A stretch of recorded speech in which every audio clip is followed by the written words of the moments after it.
for this colored pencil exercise, I'm going to do a little bit of burnishing and a little bit of glazing. So this flower would be a good subject matter to do for that. So before I start on my drawing, I'm going to get my color palette going here. And I'm going to start with white because there's white in there. And white, when it's put underneath any opaque color, it's going to brighten it up.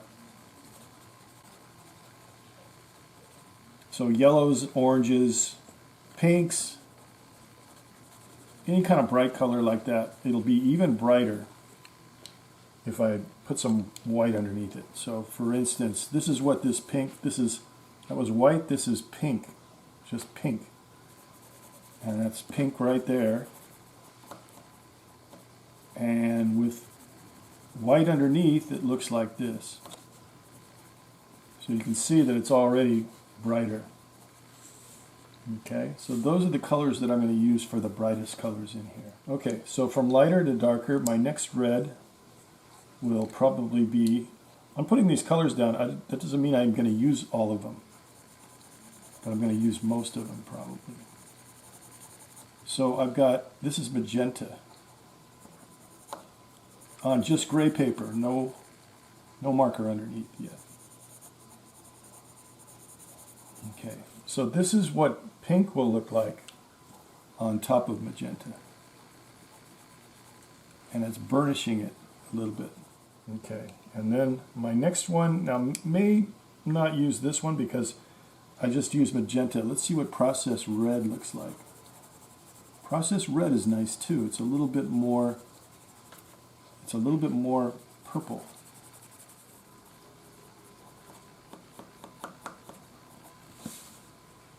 That looks good.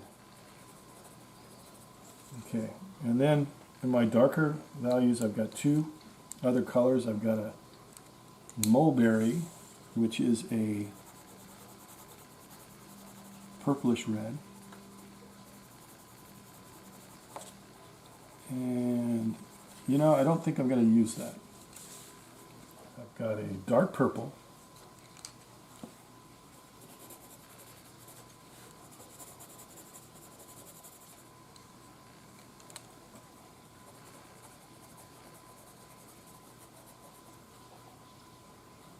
With processed red in here. And then my darkest color is indigo blue.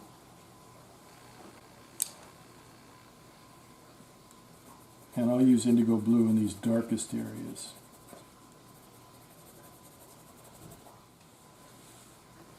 And yep. So there's my color scale for this flower. Okay? So here's the flower that I've got. I've got plenty of value on it. You can see how dark I went in these shadow areas. That's where I'm going to glaze my colors, my darkest colors, my deep purple, my indigo blue, a little bit of processed red, actually a little bit of magenta red. This is the area that I'm going to burnish. Okay, so those are the bright colors, the light colors. I'll start with white, and I'm not going to go real heavy. I can always come back in and strengthen it later, but I just want a foundation of white right where I need it here, and maybe a little bit back here, and then I need it over here. So I want to brighten up that pink that's going to go on top of it. Later on, when I put pink and there's no white there, if it needs to be brighter, I can come back in with a little bit more white, put that on top, and then put the pink over it if I still have some paper, and I probably will. There's a lighter area down here too. Okay. All right, so that's white. This is pink right on top. You can see how bright that is already. One of the reasons it looks so bright is because I've got the right background value and I've got the right value here. So I'm not going to put it on heavy. I don't need to. I can put it on heavier yet later. I need to.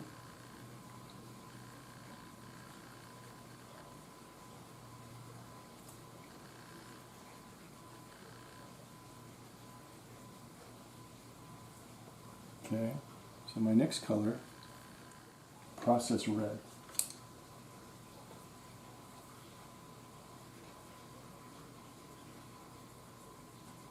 Okay, you can see how vivid and bright that is, because there's white and pink underneath it.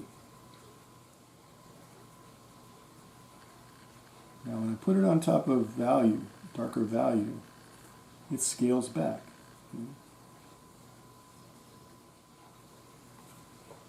Okay, so it went from lighter to darker. All right, so let's do the inside now. I'm going to do the same thing, lighter to darker. So I'm going to start with my lightest one. My lightest is going to be magenta. I'm going to use magenta in here.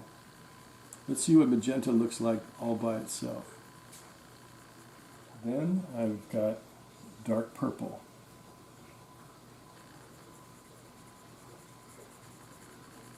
Now remember, you can also go, if you want to go darker to lighter, you can do that, as long as you got some paper surface and it's not too waxy. So what I'll do is I'll put my dark purple in.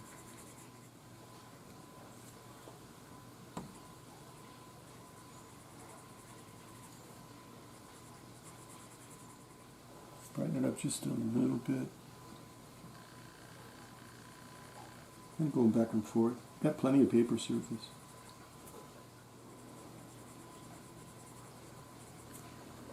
Okay, and dark shadows.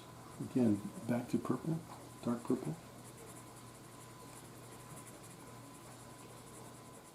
Okay, I'm going to knock it back a little bit, the whole thing.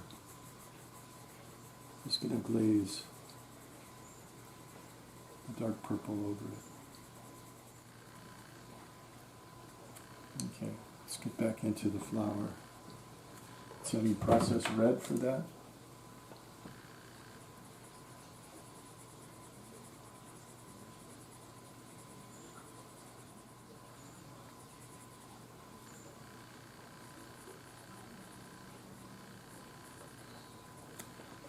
And dark purple for the core.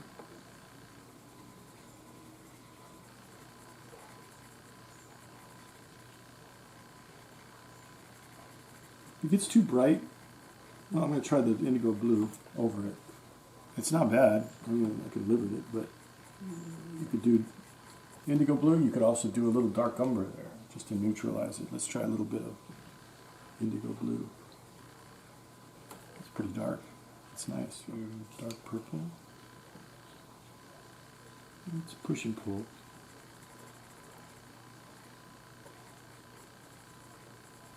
Blend it in a little bit better. Glaze it over. Okay, just about done. Let's come back in and take a look at it. It looks like I could easily knock that really bright pink back. So I'm just going to go over it a little bit.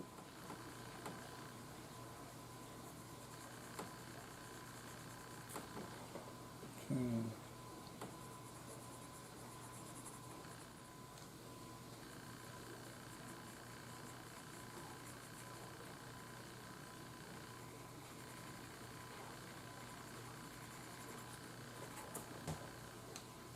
Deeper shadow. Don't leave the marker there. Put the color over it. It's just a glaze, but it does change it considerably. Gives it some color.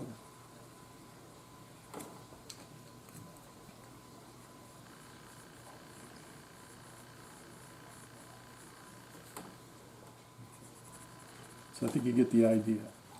Okay, let's talk about this jaw down here, because that's going to be pretty much all opaque colors. So I haven't used very much marker at all. There's just a little bit here and there. The rest of it's just the gray of the paper. If the color that you're going to use anywhere in here is lighter than the paper surface, like this jaw is, then you don't need to put any gray marker really anywhere. I put it along the edges, inside the teeth, where there's some shadow. So I'm going to talk about working it up opaquely.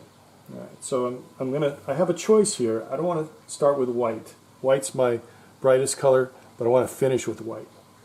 So I want to start with my lightest color that's in there, and I could go with cream, This is cream, or color that I really like a lot is ginger root.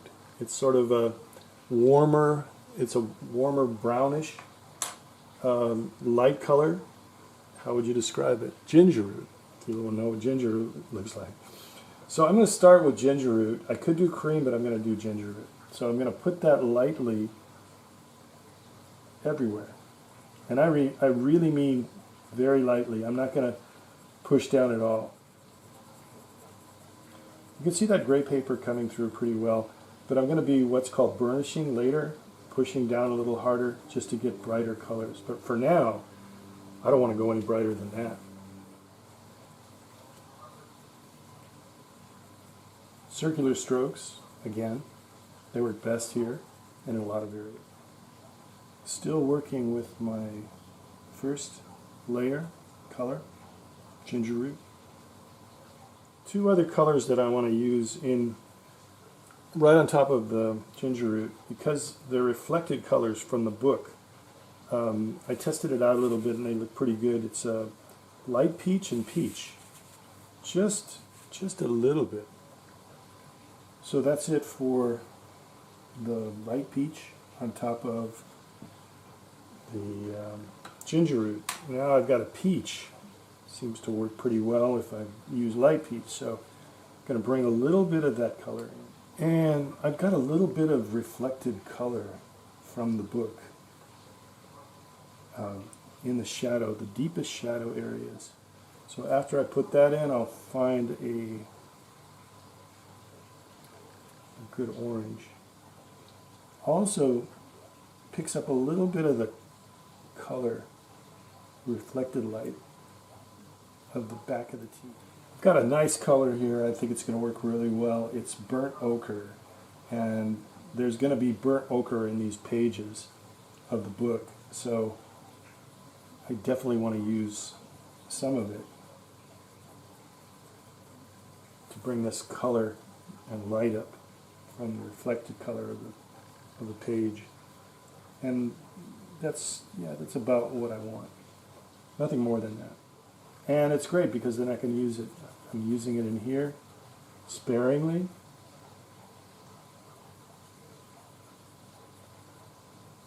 Because I do need some color. One more color I want to use before I go to white to finish is light umber. Light umber is the darkest color that I'm going to use in here. These little indentations and shadows and things, and actually the top of the jar just gets a little bit of color. Let's take some dark umber and pick out those teeth a little bit better.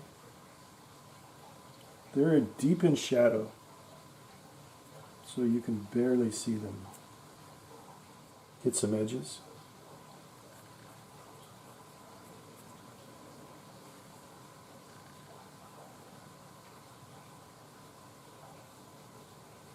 Hit some of those deepest teeth.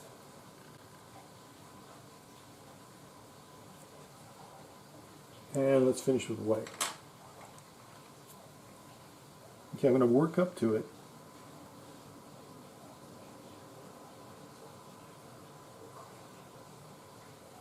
White's the strongest color in the box for a good reason.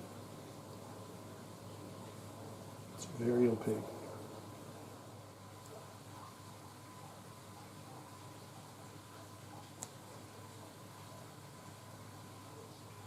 It's pretty strong right here. Use linear strokes because that's what it's giving me. And then softening. The burnishing of the white, that means the pressing down a little bit. Try to avoid too much because I still want to save some of that surface. Okay? Alright, so I could play around with this for another 20 minutes, but that's the idea.